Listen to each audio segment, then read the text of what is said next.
Bonjour à toutes et à tous. Nouvelle petite vidéo pour vous montrer deux réalisations que je viens de terminer.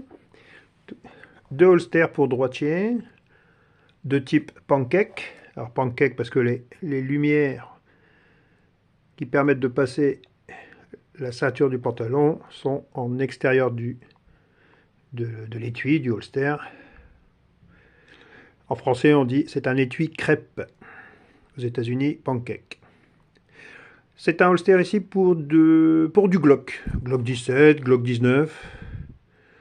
Différentes catégories de Glock, hein, comme vous le savez, plusieurs Glock ont quasiment la même carcasse et ont une différence au niveau de la longueur du canon, ce qui fait qu'on peut avoir un seul holster et venir y placer plusieurs modèles de Glock, les plus connus étant les 17 et 19.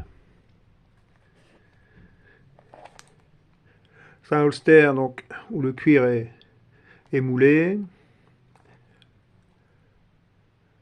et on a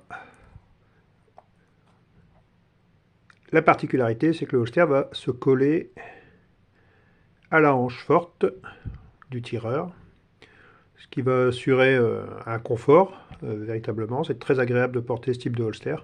Le poids est bien atténué. Et en termes de dissimulation, pour les professionnels de la sécurité, on obtient un très bon degré de dissimulation de l'arme, c'est-à-dire une simple surchemise au-dessus. Euh, et, euh, et on voit très peu l'arme portée. Toujours du cuir, tannage végétal, 3 mm d'épaisseur. Ici, on est sur un marron foncé.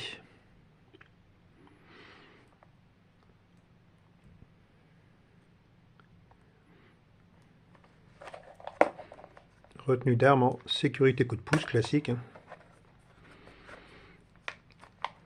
Avec ici, au derrière du bouton pression, un feutre pour ne pas abîmer l'arme, bien que si c'est un Glock, c'est des polymères et on n'a pas trop de désagréments à ce niveau-là.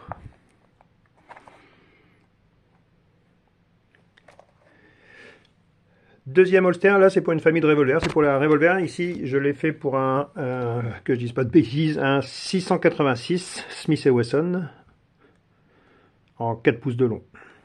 Pareil, donc c'est un holster pancake, crêpe. Exactement les mêmes caractéristiques que pour le pistolet automatique type Glock.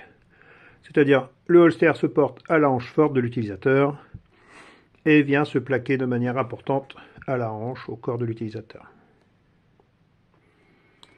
Même marron foncé.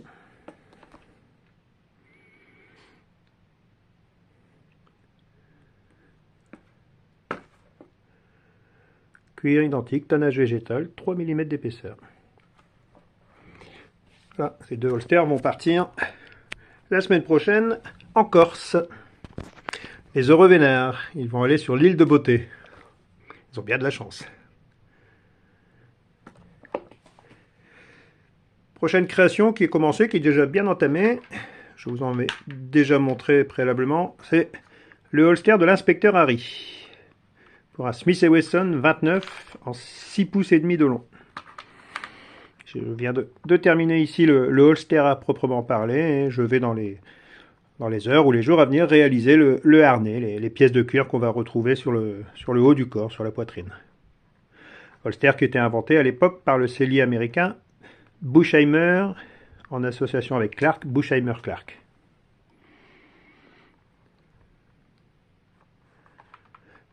Le holster qu'on retrouve dans le premier épisode de l'inspecteur Harry, Dirty Harry, avec Clint Eastwood.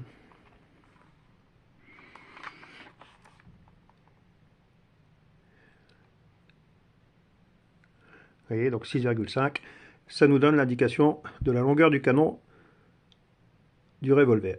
On sait donc ce qu'on peut mettre dans ce type de holster. Des revolvers en 6,5 pouces, mais on peut descendre même à 5 pouces. Le canon n'arrive pas en bas, mais ça n'enlève en rien ni l'esthétisme ni la fonctionnalité. Double pince métallique inox incorporée dans le cuir après couture. Une vis de tension qu'on mettait à l'époque. On ne met plus aujourd'hui, notamment puisque on peut mettre ici la pince métallique est en intérieur de l'étui. Et on les fait aussi maintenant avec le au-dessus de l'étui, en extérieur étui, on vient coudre la pièce de cuir.